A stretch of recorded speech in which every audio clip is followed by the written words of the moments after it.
Hello and welcome. So here we are going to be doing a very quick tutorial of mortars, particularly the Mark 6. Now there are three ways to fire the mortar. I'm very quickly going to gloss over the two very straightforward easy ones, which are the default vanilla options, and I'm going to focus more on the ace one, which is the third option for indirect fire using the range tables. So very quickly, first of all, we are going to go to our friendly neighborhood black market weapons dealer, and we will be taking the backpack. Here we find the folded Mark 6 Mortar bipod NATO. We will need that, and we're going to go to our uniform and we're going to load in some tools from Ace, assuming we will be using Ace for this. So we will definitely be wanting some earplugs. We will absolutely be wanting the 82mm range table, and we are going to need some map tools. Now that should be everything we need to get going, apart from one more item. So we're going to run out here a little bit away from the terminal, and we're going to drop our backpack on the ground, like so. So we now need some ammo and a tube to go on the backpack. So we're going to go back to our friendly neighborhood black market weapons dealer and go to the backpacks, and this time we're going to take the folded Mark 6 Mortar tube NATO. So the way you assemble the mortar is by having one of the two backpack components on the ground, aiming at it while wearing the other one, and clicking assemble mortar from your scroll menu, and boom, we have a mortar. Now if I jump in this as gunner, you can see we have three ways of firing this. So the very quick easiest way is artillery computer from the scroll menu, and you can see that we have this tiny little range that we can fire in. I would like to fire further than that, so I'm going to change my mode from semi-close to semi-medium, giving me this much larger 2 kilometer radius ring, or to semi-far, which gives me a just over a 4 kilometer radius ring. Note that as you increase the range, the time for your shells to impact the target will drastically increase, and also you will find that the spread pattern of the target is much larger, so it's a lot harder to land accurate fires, particularly on moving targets. So also on this artillery computer, we have the option of switching type. We have HE rounds, which are great versus infantry. We have flare rounds, which are the illuminating rounds, and we have smoke shells.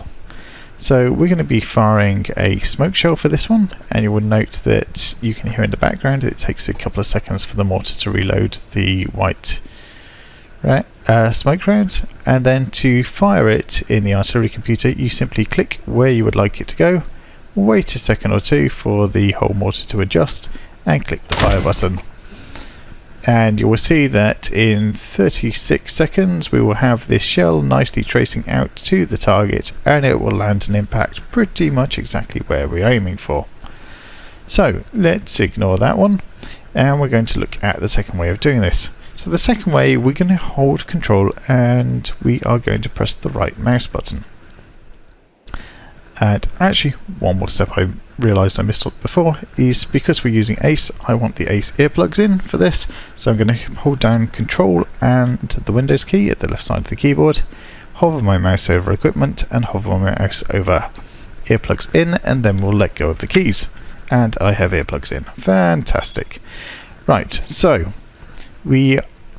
in the direct fire mode we have this lovely aiming reticle, and at the top right you can see that we have white smoke loaded and it's set for semi-far. We can change the range setting by pressing the F key to cycle between close, medium and far, and we can use the scroll menu if we wish to load in flare rounds or HE mortar shells. I'm going to leave it with white smoke. So the way this works is, let's put this on close for a moment. So we can see, as I look around, you can see we have a range on the solution on the left side, and on the right we have a elevation, and we have an REL which is currently 2 dashes. The reason it's 2 dashes is because in this fire mode of semi-close I do not have the range to shoot a mortar shell out at 1700 meters. So I'm going to press F to switch to medium, and suddenly we have an REL. So I can look exactly where I want to fire the shell. I can then use the page up and page down keys to dial in my elevation to match the rel, as you can see at the bottom right. So I'm aiming for about 1067, and I've also, an extra recommendation I do is an extra key binding for this gun elevation, which is I found hold down left control and use the mouse wheel scroll wheel gives you much more granularity for changing that elevation. So if I fire now, the round will fire and it should land pretty much on target, and I'm not going to wait for this because it's going to take about 30 seconds. So that is firing via the artillery computer and firing directly. Now, there are times when you'll want to be able to do the shots that the artillery computer can do, but without the artillery computer, and there's 2 core reasons for this. The first one is purely immersion. The artillery computer is a little bit overpowered, and it's just that bit too much. The second reason is on a lot of servers you have the artillery computer class locked to the FSG gunner role, and if you're not the FSG gunner role you can still use mortars, but you cannot use the artillery computer. You can only use this direct fire mode, or if you have access to the ACE kit you can still fire it effectively with ACE. So you can see here that the smoke shell landed a little bit off, but close enough that if it was infantry it would have made a decent impact in them. So for this we are now going to look at our target over here.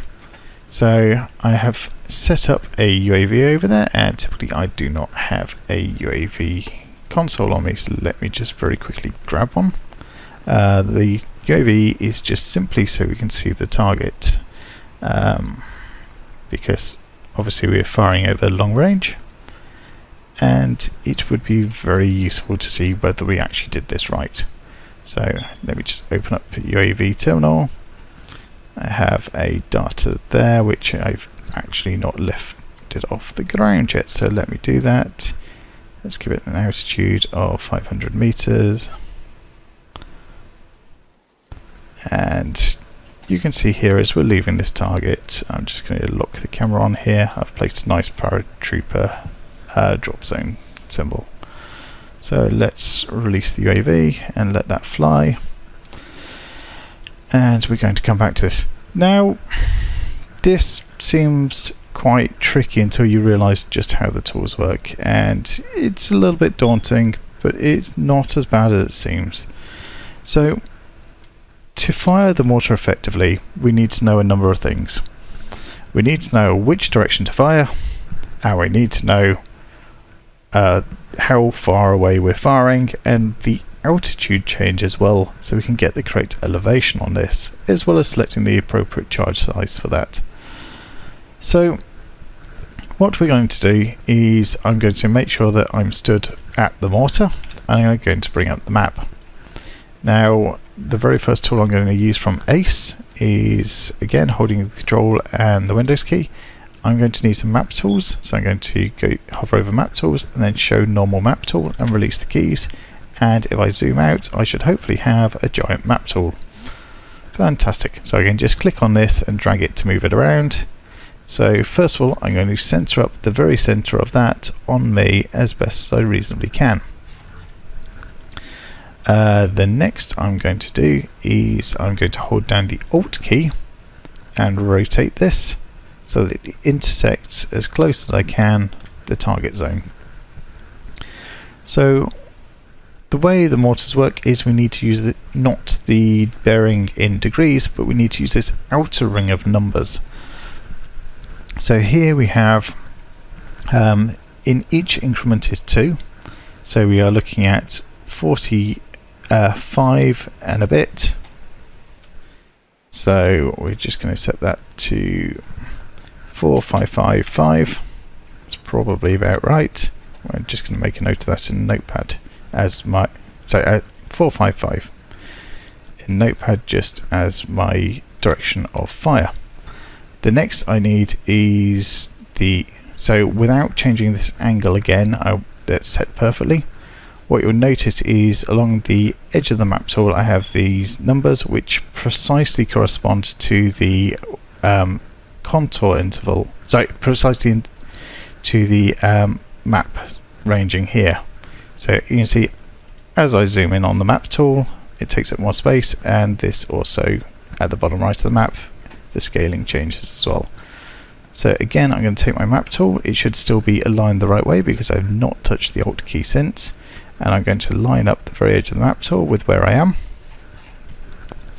and I'm going to be reading off here where my target zone is, and it looks like my angle might be ever so slightly off, but we should be alright.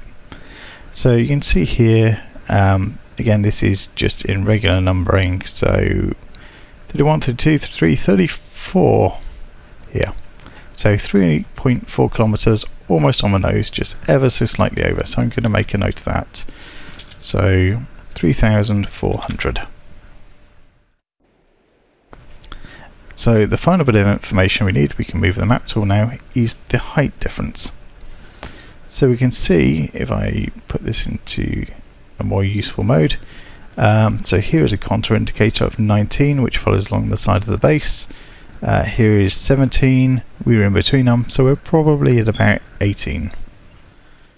Again, looking at our contour indicators over here, we have 66, 65, 64, 63, 62, 61, 60. So we're at about 60 over there. Oh sorry, red one is 61, so yeah, we're about 60. So 60 minus the 18 means that we are gaining altitude by approximately 39. So we call it 40. It's close enough. So now we have that information. I'm just going to check on the UAV, make sure it's on target and looking the right way. We're going to zoom it in. And to make things nice, we're just going to bring it up on the side camera so we can see whether we hit the target or not. So I'm going to get in as gunner, and again with the ACE controls, control and windows, go to equipment, I'm going to go for the range table.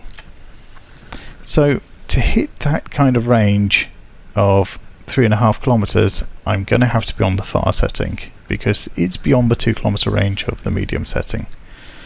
So here we're looking down the range table in meters for 3,400, so which is 1098 is the elevation we need. Now because we are gaining 40 meters in altitude, I need to deduct this 100 meters elevation delta here. So for that same one, so I need to deduct 11 for every 100 meters. Now we're going 4 meters, say 40 meters, so I'm going to deduct 4 from this value. So my 1098 becomes 1094. So I now have my elevation. So I'm going to press Control and right click to go into the gun, and I'm going to set this to far, and I think I said 1094, so I'm going to dial that in on the elevation at the bottom right. And then for the aim, you can see that I have a number at the very top of the viewfinder which corresponds to that 455 that we saw on the outer ring of the map tool. So if I aim at 455 here, and if I remember rightly it was ever so slightly over, so 455.2 we're going to go. So, and I will change my round to a mortar shell because this is our target and I want to leave a nice decal where we land. So, and we will hit fire. So now we have approximately, because this is the far setting, it's around about 30 plus seconds that this is going to take to land. So I've got plenty of time to switch to my UAV turret controls and zoom out and see where this actually lands.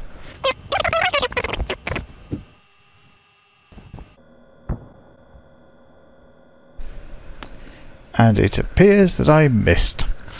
So, what did we do wrong? Let's open the range table again. I set it to 1094.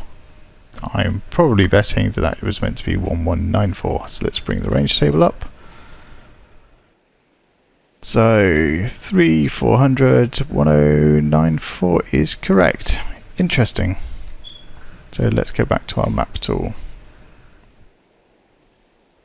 And let's just check this again. Line this all up. Ah, here we go. We're a little bit off. So perhaps this should have been 446. Yes, 446. I was way off with that angle. I had it at 455.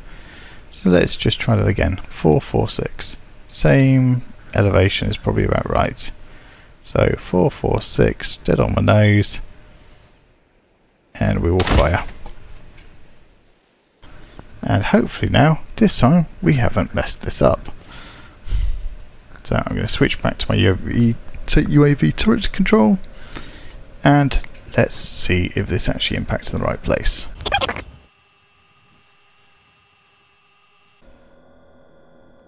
There we go. So, pretty darn close for a far range accuracy on this, and I hope you'll appreciate how to do this and how not to screw up like I did. So thank you for watching, and I wish you all the very best.